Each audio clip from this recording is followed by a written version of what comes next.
Magandang araw sa inyo mga ka-brothers. Welcome sa aking channel, Mariano Brothers Moto TV. Sa araw nito, ang aking mai-share sa inyo ay tungkol po dito sa cylinder head ng Raider 150. Ayan, share ko sa inyo yung tamang valve clearance o yung kanyang tamang tappet valve clearance ng ating Raider 150. Yung kanyang tamang sukat ng SIM. Ayan. Meron pong iba't ibang klaseng sukat ng SIM. 21 klase ng sukat ng SIM, mga brothers. Alin po ba talaga ang tamang sukat ng ating SIM ng Raider 150? Ayan. At yung tamang timing ng intake camshaft at yung kanyang exhaust camshaft. Ayan. Pero bago yan, kung bago ka pa lang sa akin channel, huwag niyo pong kalimutan mag-subscribe at pakipindot ang bell button para lagi po kayo updated sa mga i-upload kong mga video.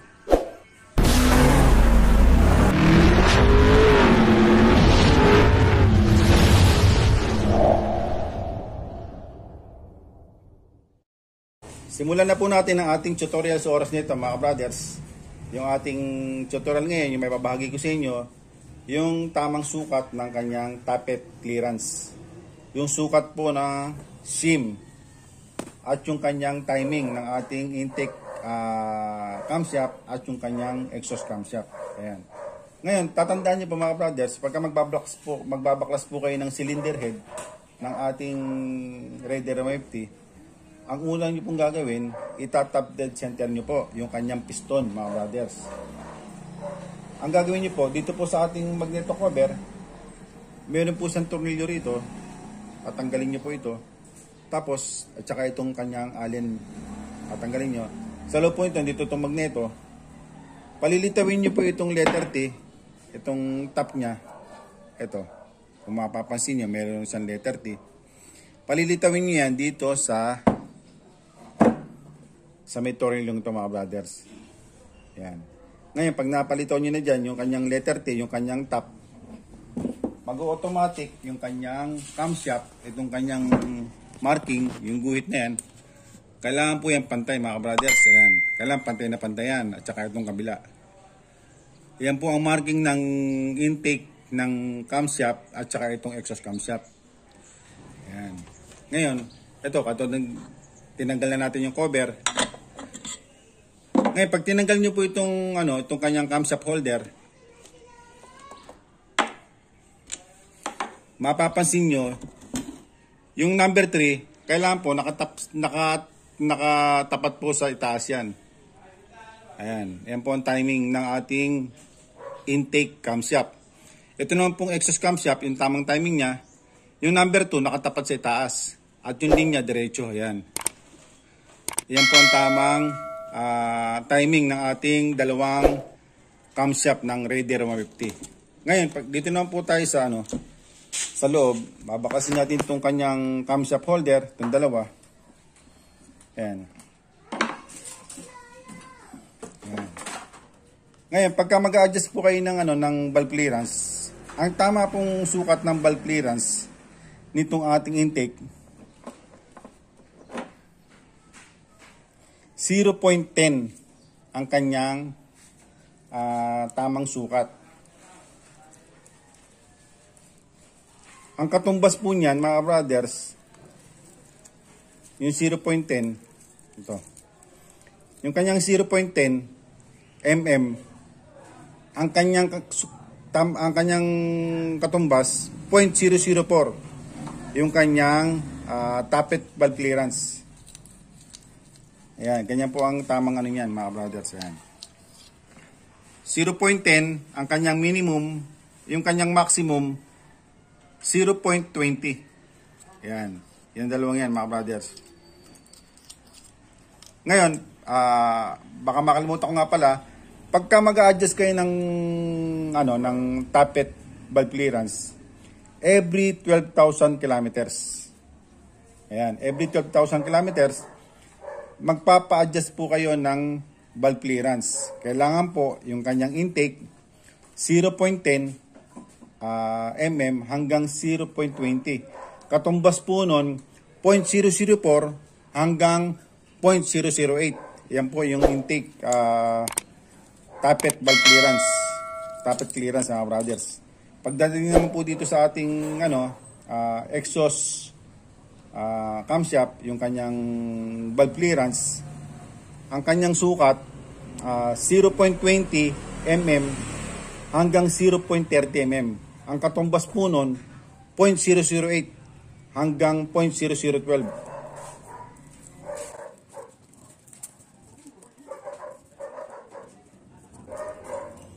Point 00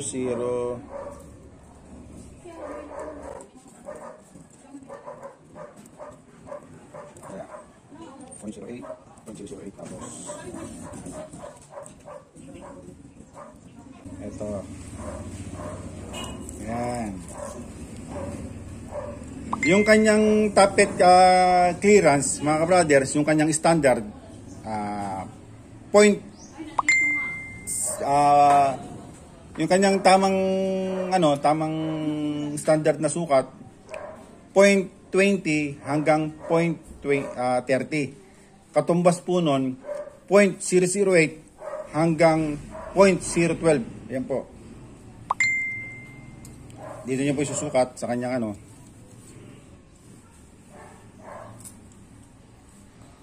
Ayan po ang tamang valve clearance ng ating tappet clearance ng ating exhaust. Ulitin ko, 0.20 hanggang 0.30. Katumbas nun 0.008 hanggang 0.012. Ngayon, pag sumobra po siya ng luwag, alam mo, maluwag, in-adjust ninyo, maluwag na po. Sinukat nyo po yung 0.012, sobrang luwag na po. Doon na po kayo magpapalit ng SIM. Ayan. Tatanggalin nyo po itong ating camshaft. Ngayon, ang pagtatanggal naman po nitong ating SIM, meron po siyang valve tappet ito. Tatanggalin nyo po, gagamit kayo ng magneto, ng magnet. Ito, meron kayong sirang pulser. Pwede nyo pong gamitin to, tatanggalin nyo lang, mamagnet nyo lang na ganon. Ayan. Ayan. Ngayon, meron pong SIM, ito yung SIM niya. Ayan, Ngayon, ang sukat po naman ng SIM ng ating Raider 150, yung kanyang standard, 1.70 mm. 21 po ang klase ng SIM ng ating Raider 150. 21, mamimili po kayo. Simula po 1.20, 1.25, 1.30, 1.35, 1.40, 1.45 hanggang 2.20. Pero ang standard po niya 1.70 mm yung kanyang sukat ng ating SIM ng ating Raider 150. Ngayon po pagkakatagalan na na po siya, nagagasgas na siya, nababawasan na yung kanyang clearance, pwede po kayong mag-adjust ng ating SIM. Mamimili kayo, gaya na sinabi ko, meron po siyang 21 klase ng SIM. Simula po 1.20 hanggang 2.20. Pwede kayong mag-adjust, gawin yung kung 1.70 to, gawin nyo pong 1.75, 1.80. Yun po ang ayun po ang pag-adjust ng ating valve clearance, tappet clearance ng ating Raider 150. Ayan. Ngayon, kung okay na, kung babayaw, pinalitan nyo po siya ng 1.80, 1.75. Pagbabalik, yun lang po ulit ikabit. Tapos, kabit nyo ulit yung kanyang tappet cover. Ito.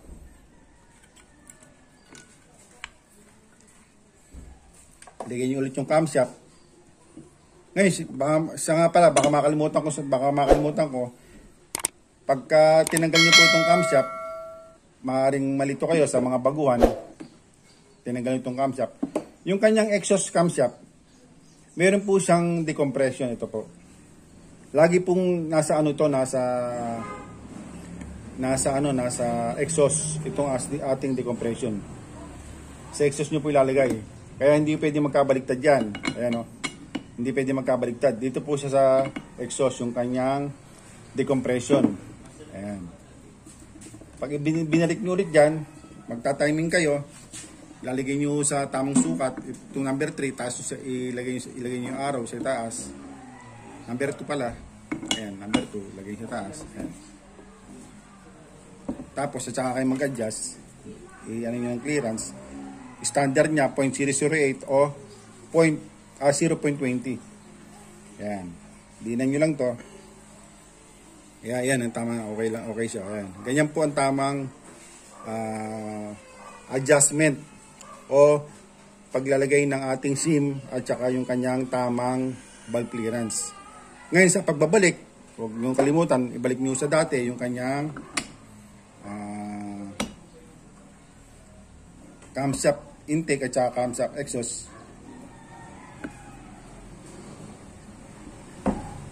Sa pagtatanggal po, unahin nyo yung intake, ihuli nyo yung camshaft. Sa pagbabalik, unahin nyo po yung camshaft, ihuli nyo po yung intake. Para po yung kanyang timing chain ay hindi po agad, para hindi po kayo mahirapan sa pagkakabit. Yan mga brothers, ganyan lang po kadali ang ating tamang timing o tamang sukat ng ating mga valve tappet at saka yung kanyang clearance ng valve tappet at saka yung clearance ng kanyang SIM.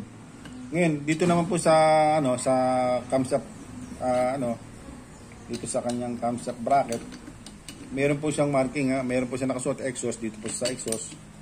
Ito namang intake, dito na po sa intake. Hindi ko kayo malilito diyan mga brothers. Ayan.